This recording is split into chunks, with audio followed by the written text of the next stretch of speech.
할렐루야 성서 배경사 모세에 대해서 강의를 진행하도록 하겠습니다. 모세의 인생은 크게 세 가지로 구별할 수 있습니다. 왕궁에서의 40년과 그리고 광야에서의 40년, 그리고 이스라엘 백성들을 인도하며 가나안 땅으로 나아갔던 40년으로 구별할 수 있습니다. 이전 강의 시간은 궁정에서의 모세를 보았다면 오늘은 광야에서의 궁정에서 나와서 어떻게 나왔으며 그리고 그가 광야에서 어떻게 생활하였는지를 함께 살펴보도록 하겠습니다. 성서 배경사의 측면에서 말이죠. 먼저 히브리서는 모세의 입대의 결단을 다음과 같이 기록하고 있습니다. 히브리서 11장 24절에서 27절 말씀입니다. 믿음으로 모세는 장성하여 바로의 공주의 아들이라 칭함을 거절하고 도리어 하나님의 백성과 함께 고난받기를 잠시 죄악의 낙을 누리는 것보다 더 좋아하고 그리스도를 위하여 받은 능력을 애굽의 모든 보화보다 더 큰 재물로 여겼으니 이는 상 주심을 바라봄이라. 믿음으로 애굽을 떠나 임금의 노함을 무서워 아니하고 곧 보이지 않은 아니하는 자를 보는 것 같이 하여 참았으며. 성경은 모세에 대해서 이 40세가 되었을 때 공주의 아들이라는 특권을 거절했다. 그리고 그는 신분만을 포기한 것이 아니라 높은 관직, 미래 자기에게 얻어질 모든 권한까지도 다 내려놓았다. 더 나아가서 그는 자신의 정체성이었던, 지금은 신분은 이집트의 왕자지만 고통받는 히브리 백성들을 돕기 위해서 그는 결정을 내렸다. 만약 그가 이런 결단을 하지 않았다면 이 히브리서의 말씀처럼 히브리의 말씀의 반대로 그는 애굽에서 높은 관직을 유지할 수 있었을 겁니다. 하지만 하나님의 백성과 고난받기를 두려워했고 또 애굽의 모든 보화를 더 사랑했고 또 그가 이스라엘 백성들을 외면했다면 그는 보이지 아니하는 하나님을 만날 수 없었을 것입니다. 더 나아가서 우리가 성경의 측면에서 모세가 자신의 신분을 포기하고 히브리 백성을 도와주기로 했다라고 하는 이 측면을 우리가 조금 더 깊이 살펴보면 지난 시간에 나누었던 것처럼 상황적인 측면이 있어요. 그러니까 모세가 이스라엘 백성들을 위하는 것도 있지만 당시의 상황이 모세가 광야로 도망칠 수밖에 없는 상황이 있다는 거죠. 그리고 하나님의 역사심도 있어요. 이 두 가지가 있다는 겁니다. 너무 쉽게 여러분들에게 예를 들자면 이거와 똑같아요. 오늘 아침에 일어나서 우리가 식사를 할 때 하나님 이거 아침 먹어야 돼요? 말아야 돼요? 세수해야 돼요? 말아야 돼요? 신발은 뭐 신어야 돼요? 옷은 이렇게 말하지 않아요. 그냥 여러분들이 판단해서 밥 먹고 식사하고 씻고 옷 입고 신발 신고 뭐 갑니다. 대중교통을 이용한다면 택시 타야 돼요? 아니면 버스 타야 돼요? 하나님 늦었는데 어떻게 이렇게 하지 않는단 말이죠. 그러나 여러분들 지금까지 긴 인생을 한번 살펴보았을 때 어떤 판단을 내려요? 하나님께서 여기까지 도와주셨다. 하나님께서 여기까지 함께하여 주셨다. 또 이런 고백도 해요. 매 순간순간 하나님께서 함께해 주시지 않았다면 나는 이 자리에 설 수 없었습니다. 즉, 두 가지. 실제로 여러분들이 오늘도 지금도 여러분들 판단, 하나님 이 강의 들어야 돼요? 말아야 돼요? 이 판단 여러분들이 하는 거예요. 하나님께서 들어라 하면 듣고 듣지 마라 하면 안 듣고 이거 아니잖아요. 그러니까 모세 역시 마찬가지입니다. 모세 역시 모든 상황도 투투모스 2세, 3세, 핫셉수트 모든 이 이집트의 정황이 있고 그 정황 사이에 모세가 어떻게 행동하고 어떤 그 상황 속에서 모세가 도망쳐야 되고 혹은 또 대적해야 되고 여러 가지 상황이 있을 수 있습니다. 그럼에도 불구하고 한참 뒤에 신약 성경의 히브리서에서 보니까 모세가 행했던 그 모든 것은 하나님의 인도하심이었구나, 하나님의 역사하심이었구나 라는 것을 알게 되는 거죠. 그래서 이 두 가지의 측면으로 우리가 성경을 바라보고 나아갔을 때 비로소 성경은 이 성서 배경사의 측면에서는 이해가 되는 겁니다. 설교 말씀을 하면 이거 설명할 필요 없어요. 그러나 성서 배경사라고 하는 이 신학적인 관점에서 여러분들이 두 가지의 측면을 다 봐야만 합니다. 우리 역사적인 배경을 보면 모세는 기원전 1526년에 태어났습니다. 투투모스 3세가 즉위한 것이 1504년에 즉 4년이니까 당시 모세는 22세였습니다. 핫셉수트가 섭정했을 당시에는 이 모세는 굉장히 힘을 많이 가지고 있었어요. 왜? 힘을 가지고 있었던 핫셉수트가 모세를 자신의 후계자로, 더 나아가서는 이집트의 왕으로 세우려고, 파라오로 세우려고 했었기 때문입니다. 그러나 정통성 측면에서는 이 투트모스 3세가 훨씬 더 앞서요. 딸의 아들이 아니라 아버지의 아들이니까. 그리고 이 투트모스 3세는 핫셉수트가 모세를 이집트의 왕으로 옹립하려고 하는 의지를 가졌음을 알기 때문에 모세를 견제하고 또한 모세를 어떻게든 축출할 수려고 노력했던 것은 당연한 것 같습니다. 모세가 광야로, 미디안 광야로 쫓겨나기 전에, 도망치기 전에 그는 40세 정도였었어요. 높은 관직에 있었습니다. 뛰어났어요. 머리가 좋아요. 백성들이 이 모세에 대해서 인정하였습니다. 그러나 투트모스 3세는 자신이 가지고 있는 정통성, 왕의 아들이라고 하는 정통성을 가지고 이 모세를 견제하였고 결국 모세를 제거하려고 하였지만 이 방법이 없었어요. 그러나 마침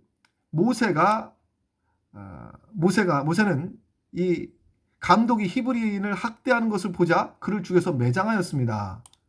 그런데 우리 지난 시간에 나눴던 것처럼 왕의 측근 높은 관직에 있고 왕자가 이 애굽인 하나를 죽이는 거 아무 문제가 되지 않아요. 이것은. 그러니까 결론적으로는 하나님의 놀라운 섭리 가운데 이 일이 이루어졌음을 알 수 있습니다.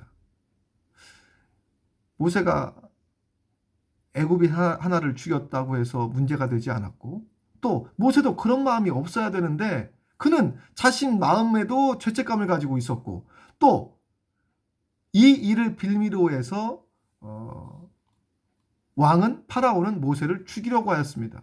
기회는 이때야. 호시탐탐 기회를 노렸는데 딱 지금이야.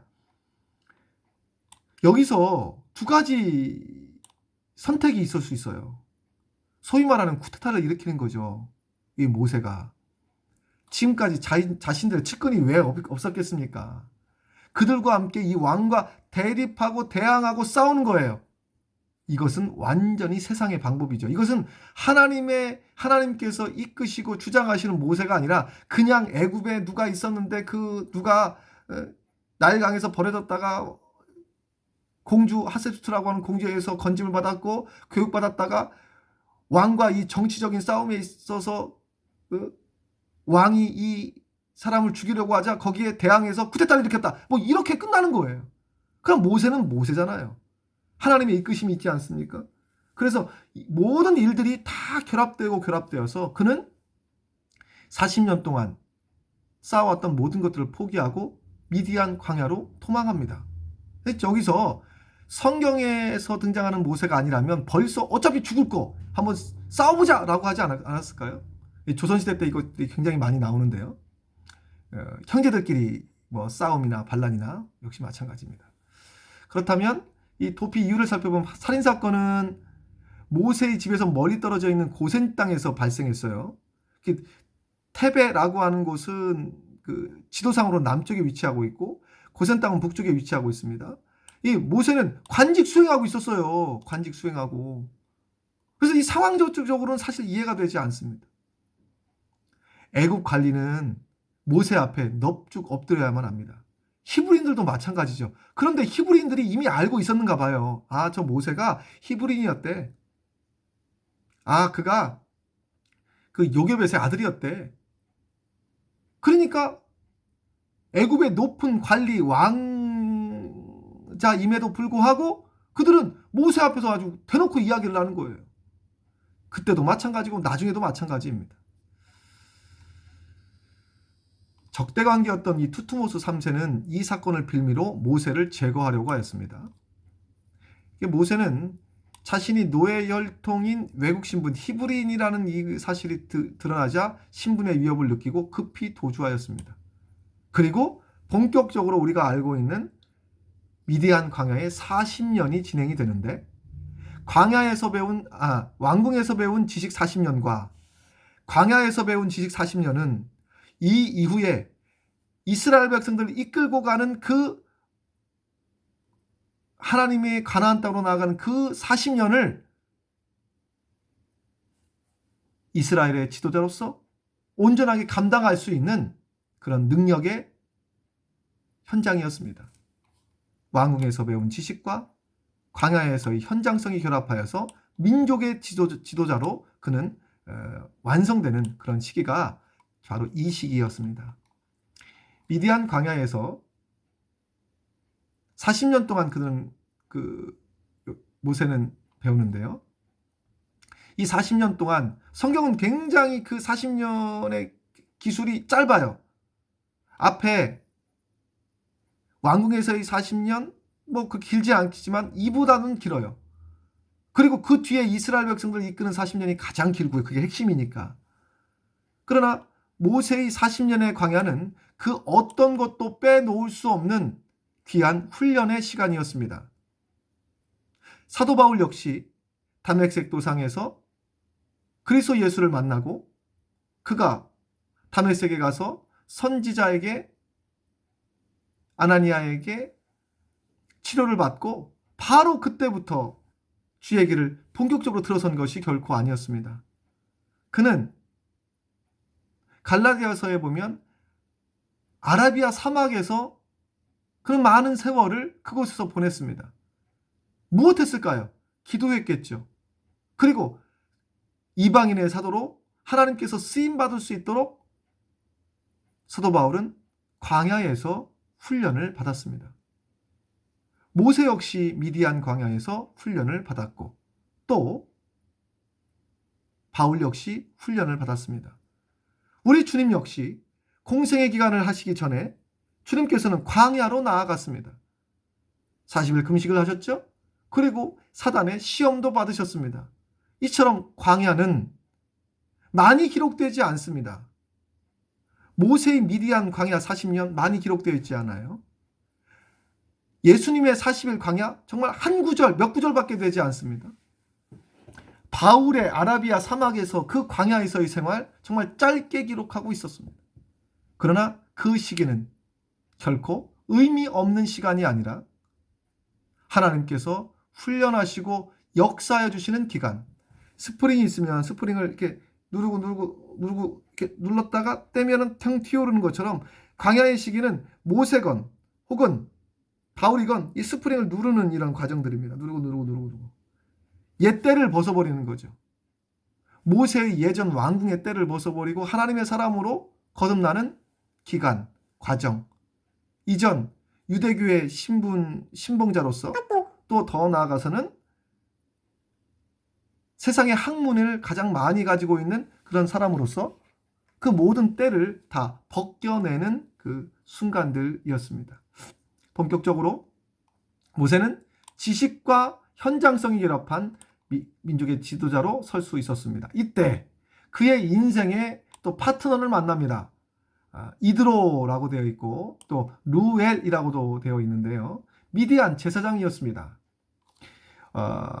이 이드로는 장인이 돼요. 나중에 미디안 사람은 아브라함과 그의 후처인 그두라 사이에서 태어난 자손들입니다.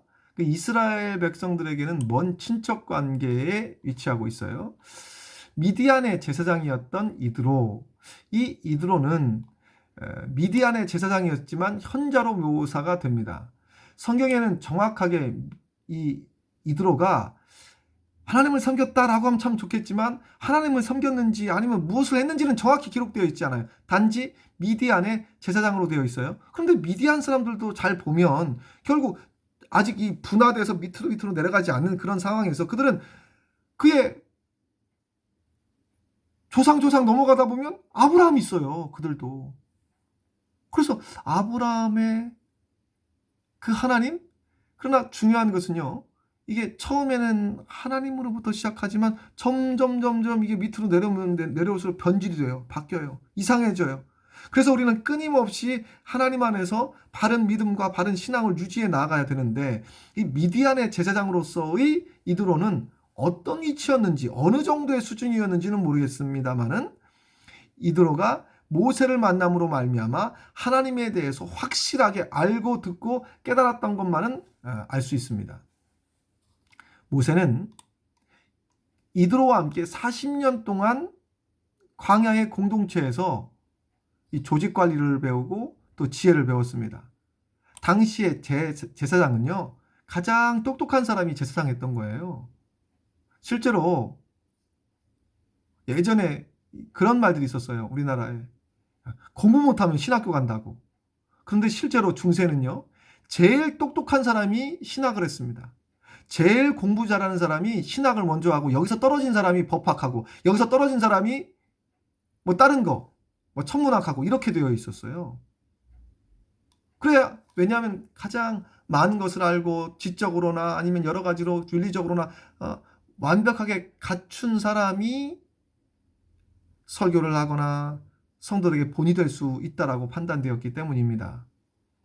저는 한국 교회가 다시 회복하기 위해서 물론 영성도 중요한데요. 영성도 중요하고 뭐 지성도 다 중요해요. 그런데 어쩔 수 없이 신학을 하고 어쩔 수 없이 물론 배우기 위해서 내가 공부하기 위해서 알기 위해서 신학하는 것도 좋겠지만 어떤 사람은 제가 제일 싫어하는 것 가운데 하나가 사업이 망했어. 할 거 없어. 그래서 신학했대. 더 나아가서 이래도 안 돼요. 세상적으로 할 거 다 했어요. 사업 할 거 다 하고 은퇴했어요. 은퇴하고 나서 보니까 할 게 없어. 그럼 목사님들 보니까 성도들의 존경도 받고 저 좋아 보여? 그때 신학을 해요. 물론 다는 그렇지 않겠지만 세상에서 할 거 다 하고 마지막 노후를 어떻게 할까 그것 때문에 신학을 하는 경우를 봤어요. 순수하지 못한 거죠. 안타깝습니다. 우리가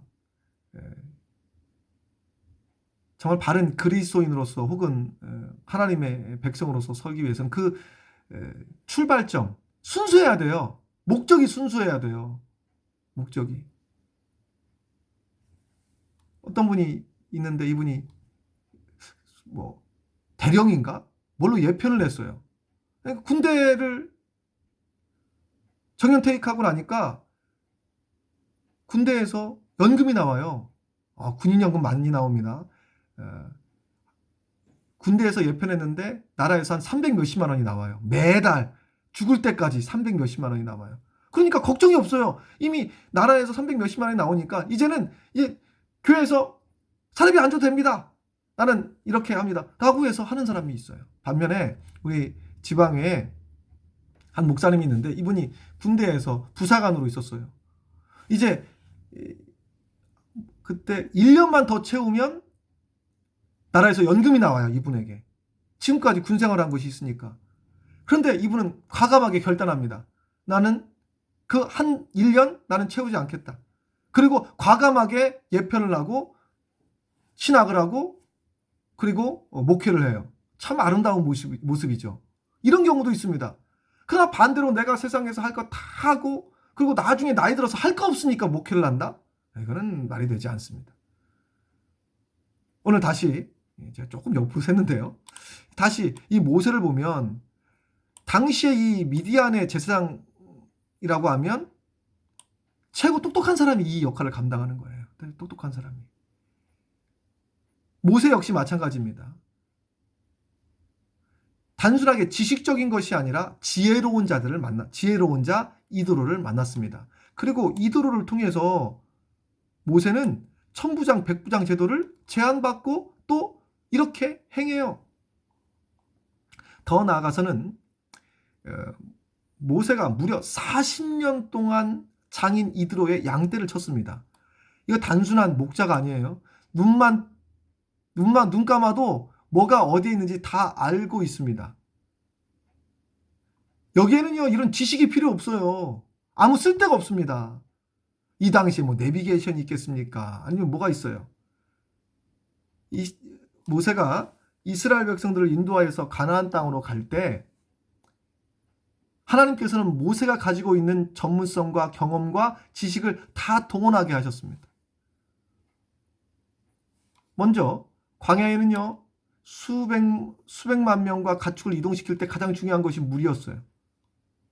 물론 하나님께서는 바위를 쳐서 물을 공급해 주시기도 하시죠. 그러나 성경에 기록되어 있지 않는 부분들이 있습니다.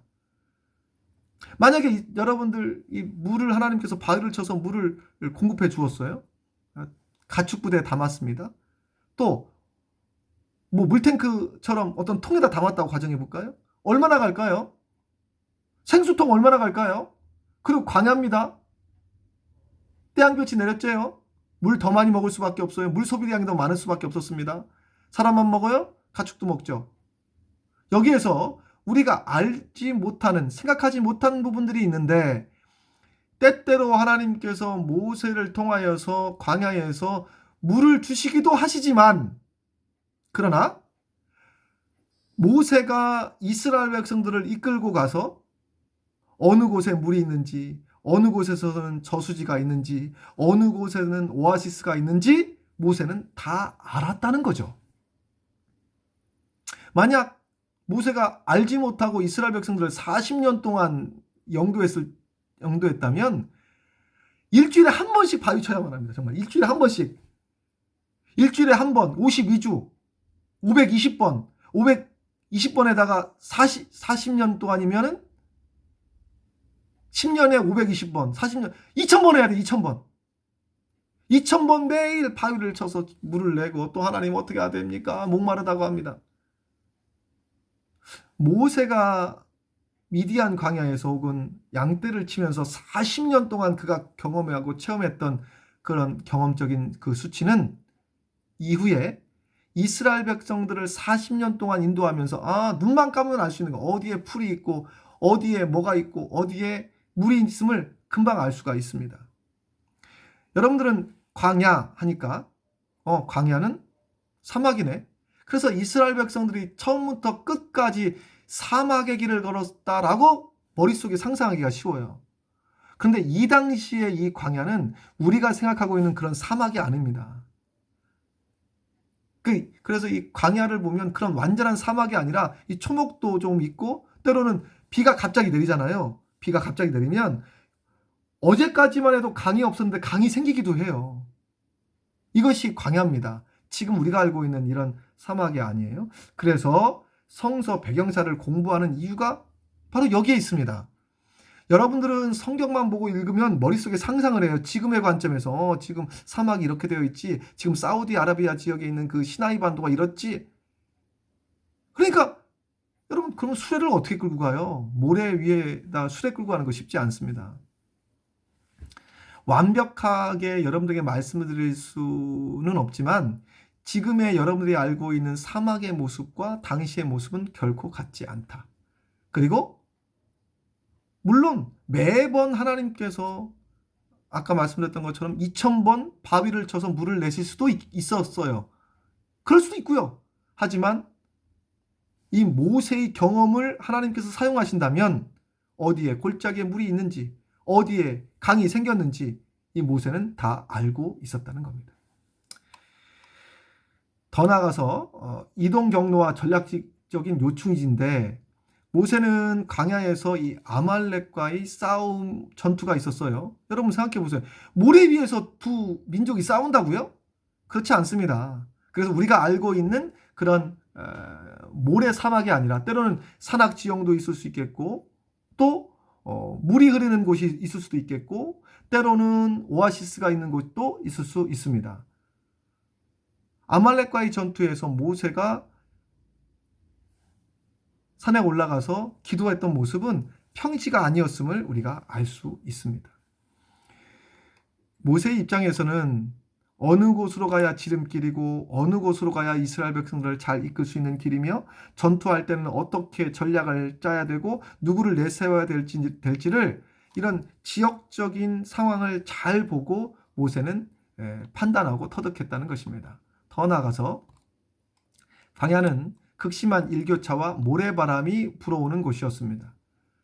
완전한 사막이라면 땔감이라는 것도 존재하지 않았겠죠. 그런데 땔감으로 쓸 수 있는 이 조각목들이 있었어요. 나무들이, 숲도, 어떤 산에 가면 숲도 있었고요. 그래서 여러분, 성막을 제조하는데 뭐가 필요할까요? 나무도 필요하고 여러 가지 것들이 필요했을 때 근처에서 얻을 수 있는 것들은 다 얻을 수 있었다. 조달할 수 있었다는 겁니다. 이 광야 미디안 광야 40년 동안 모세는 이처럼 이스라엘 백성들을 인도하고 영도할 수 있는 그런 모든 경험적인 측면들을 다 배웠습니다. 이제 모세는 애굽의 왕자에서 광야의 목자로 변모하였습니다. 자신에 대한 셀프 컨피던스라고 해서 자기 자신에 대한 그 자신감도 있었을 거예요. 그러나 자기 자신에 대한 셀프 컨피던스가 아니라 자기 부인, 셀프 디나이얼, 자기 부인이 있었던 거죠. 이제는 나는 옛날에는 왕자였는데 지금은 양을 치는 목동이야. 이 애굽 사람들이 제일 가증히 여기는 것이 이 목자였습니다. 왜? 냄새나거든요. 냄새나고 또 양치는 일은 굉장히 하찮은 일이었습니다. 왕자에서 가장 존귀한 위치에서 가장 하찮은 위치까지 모세가 급전직하했다는 겁니다. 이때 모세에게 필요한 것은 자기 부인이었어요. 내려놓는 거죠. 애굽의 왕자 내려놔. 너의 지식 내려놔. 네가 배운 것 내려놔. 모세는 40년 동안 정말 침묵하는 시기였습니다. 그런 똑똑한 사람이에요. 말을 많이 할 수 있는 사람이었습니다. 그래서 언변이 뛰어난 사람이었어요. 하지만 그가 40년의 그 기간 동안 말을 별로 많이 하지 않았던 것 같습니다. 그럴 수도 없게 혼잣말 합니까? 맨날? 양치면서 40년 동안? 여러분, 요즘도 제가 영국에서 공부했다고 하니까 많은 분들이 여전히 영어를 굉장히 잘하는 줄 알고 있는데 저도 막 잊어요, 영어를. 물론 문법적으로 해석하는 것들이 그렇게 많이 있지는 않겠지만 이 대화하는 거, 프리토킹 하는 거는 자꾸 잊어요, 저도. 근데 여전히 여러분들은 그런 줄 알고 있어요. 제가 영국에서 온 지 거의 18년 됐습니다. 20년 가까이 됐어요. 모세의 40년 역시 반 정도 됐습니다. 계속 한국말로 설교 준비하고 한국말로 강의 준비하고 한국말로 설교를 하다 보니까 이 영어를 사용할 수 있는 시기가 별로 없어요.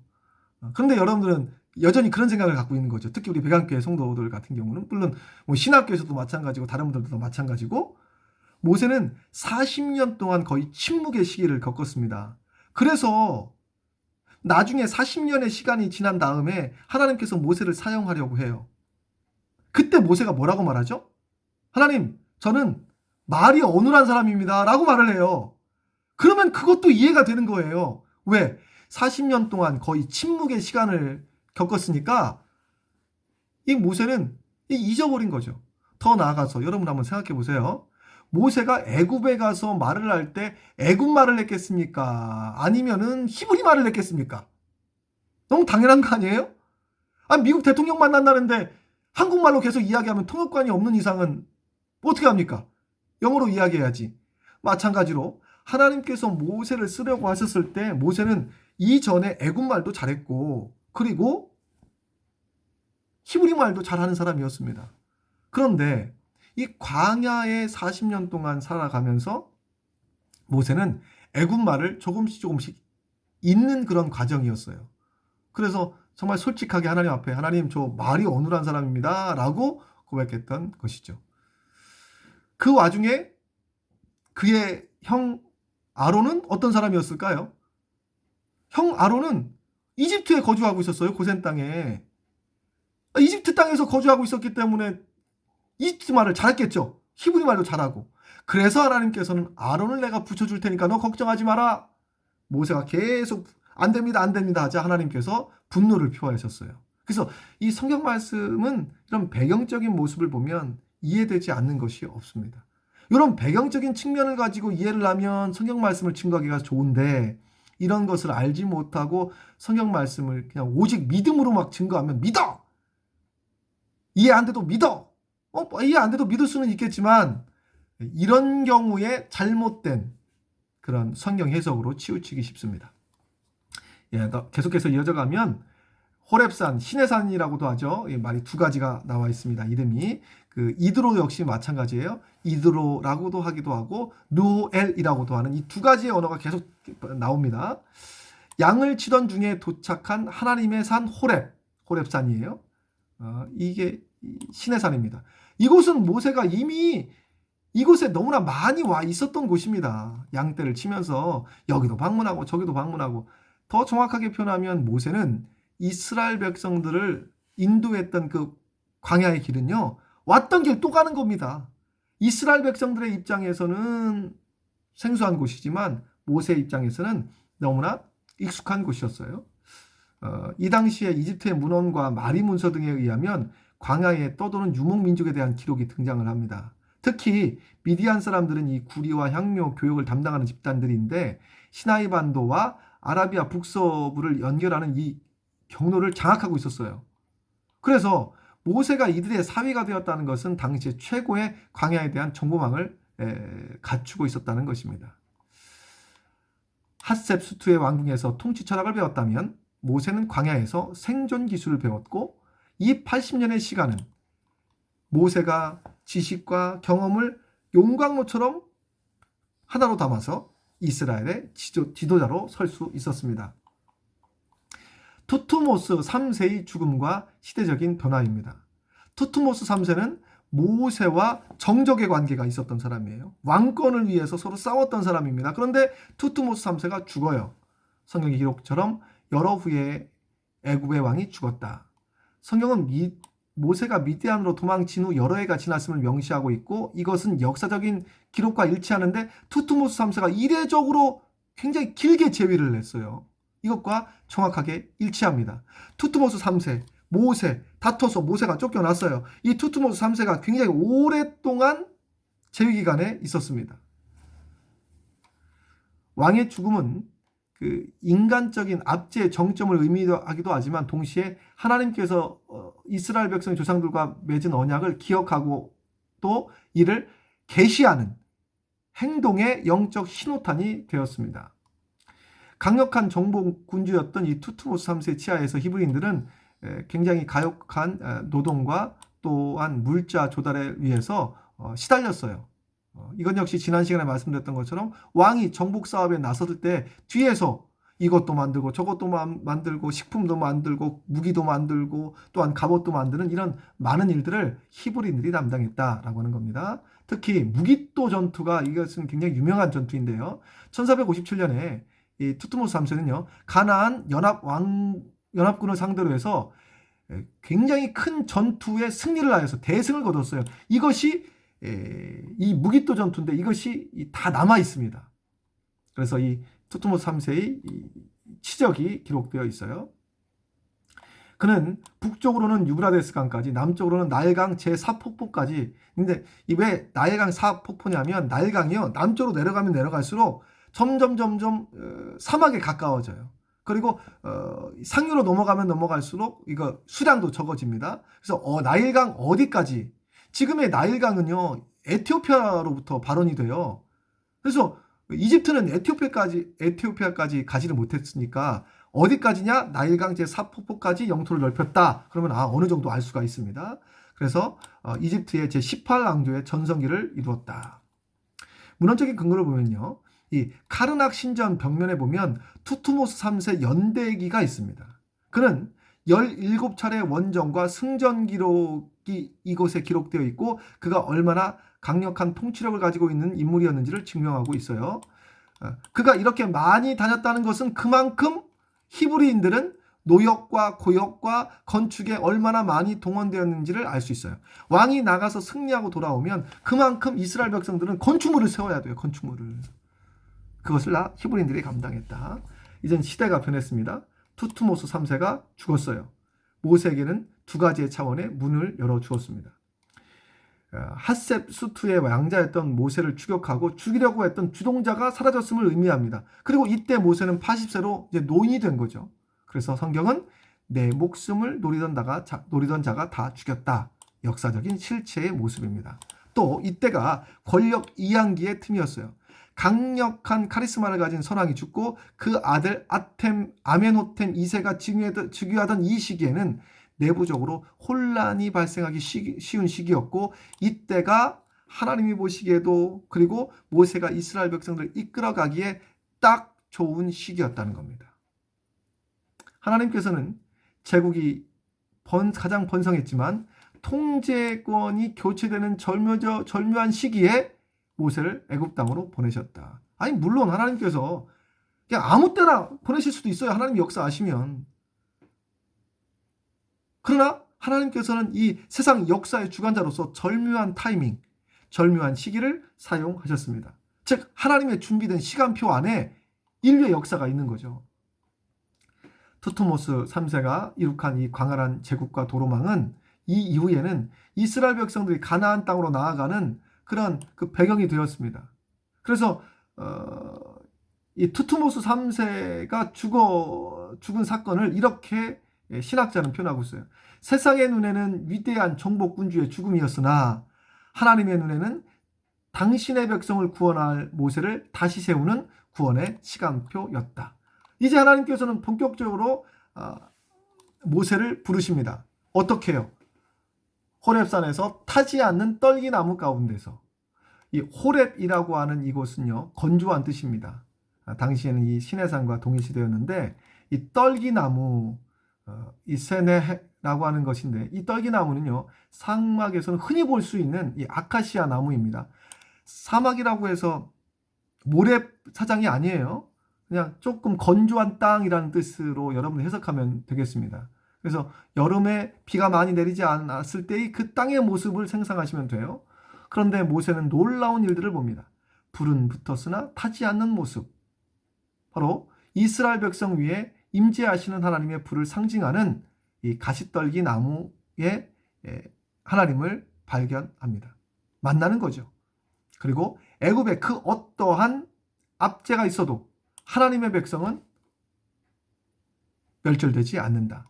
여기서 하나님께서는 모세에게 다음과 같이 말씀하십니다. 나는 스스로 있는 자다. I am, 여기서는 that I am이라고도 하고요. I am who I am 이라고 합니다. I am, 나는, 이거 직역하면 나는 나다라는 뜻이에요. 나는 누구냐면 I am이야. I am. 어떤 I am이냐면 I am이라고 하는 I am이야. 나는 나야. 영어보다 한국말이 더 쉽네요. 나는 나야. 설명할 필요 없어. 나는 스스로 있는 자야. 그래서 히브리어로 에흐예 아하루 에르예라고 하는 것은 존재의 근원. 세상에 많은 사람들은 스스로 있지 않습니다. 수없이 많은 피조물을 만드신 분이 하나님이에요. 그 하나님에 대한 스스로 있는 자라고 하는 선포를 하십니다. 이때 모세는 주저해요. 최고의 엘리트였던 모세가 하나님의 이 명령, 사명을 받자 그는 철저한, 지금까지 보였던 바는 그대로입니다. 자기 부정이었어요. 셀프 디나이얼. 그는 자신의 말도 어눌하고 여러 가지로 자신을 부정합니다. 이때 하나님께서는 모세에게 확증을 주십니다. 지팡이와 뱀의 이적인데, 지팡이는 목자의 권위를, 뱀은 애굽 왕권을 상징하는 그런 애굽 말로 이 우라에우스라고 하는 신이에요. 신. 여기도 애굽에서는 이 뱀도 신입니다. 를 연상시킵니다. 그런데 뱀의 꼬리를 잡으라는 이 명령, 이것을 통해서 애굽의 권세를 제어할 능력이 하나님께 있음을 보여주십니다. 또한 하나님께서 모세에게 내 지팡이가 있지 않느냐, 그 지팡이로 뱀을 만드는, 그리고 그 뱀을 다시 하나님의 능력으로 꼬리를 잡음으로 말미암아 되돌이키는 그런 기적을 일으킵니다. 또 하나, 생사의 주관자가, 당시의 나병은 죽음이에요. 그러나 나병을 옷소매에 넣었다가 뺐을 때 나병이 있고 다시 넣었을 때 고침받는, 이것은 모든 것이 하나님의 권능이다라는 것을 알려주고 있습니다. 이미 말씀드렸던 것처럼 모세는 스스로를 입이 뻣뻣하고 혀가 둔한 자라고 셀프 디나이얼을 해요. 예전에는 그렇지 않았어요. 그러나 이것은 단순한 언어 장애가 아닙니다. 40년 동안 이집트의 언어를 사용하지 않아서 발생한 그런 자신감 결여, 그리고 또 사명이 너무 컸기 때문에 부담이 됐을 수도 있었습니다. 이때 하나님께서는 그의 형 아론을 붙여주십니다. 아론은 히브리인들 사이에 있었기 때문에 동족 언어도 있었고, 또 아론은 애굽 땅에 거주하였기 때문에 애굽 언어도 능통하게 할 수 있는 사람이었기 때문에 모세의 부족함을 채워줄 수 있었습니다. 이제 모세가 나아가야 될 길은 순종의 길이었어요. 이 순종의 길에 하나 위기가 닥칩니다. 애굽 땅을 향해서 나아가는 길목에서 그는 다시 한번 하나님으로부터 언약의 갱신을 요구받습니다. 모세는 장인인 이드로의 딸 십보라와 결혼합니다. 아들을 낳아요. 아들을 낳는데 할례를 소홀했을 가능성이 매우 큽니다. 왜냐하면 이스라엘의 지도자가 되기 전에 그가 하나님과 맺은 가장 기초적인 상징은 할례, 언약의 표준이었어요. 그런데 그것을 하지 않았을 가능성이 굉장히 높습니다. 십보라는 신속한 조치를 통해서 모세의 생명도 보존하고 이때 하나님께서 모세를 죽이려고 하셨어요.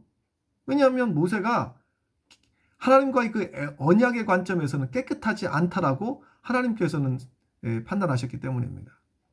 죽이려고 하였어요. 하나님은 이미 아론에게 감동을 주어서 모세를 마중 나오게 하였고 모세 역시 혼자가 아니었음을 알려줍니다. 고통 속에 있던 이스라엘 장로들은 모세가 전한 표징과 말씀을 보고 하나님께서 자신을 돌아보셨음을 믿고 경배합니다. 이는 430년 만에 아브라함의 언약이 이제 정말 가시화되는 그런 출발점의 순간이었습니다. 모세는 80세의 노인이 되었지만 그가 가진 애굽의 지혜, 광야의 지리에 관한 경험, 그리고 더 나아가서 지팡이의 기적, 뱀을 잡는 기적, 나병의 기적, 그리고 조력자까지 함께하여 하나님의 권능까지 함께하여 완벽한 해방자로서의 진용을 갖게 되었습니다. 왕궁의 40년은 세상을 배우는 시간이었고 광야의 40년은 자신을 버리는 시간이었고 앞으로 40년은 하나님을 나타내는 시간이 되었습니다. 이제 본격적으로 제7강에서는 출애굽에 대해서 함께 강의를 진행하도록 하겠습니다.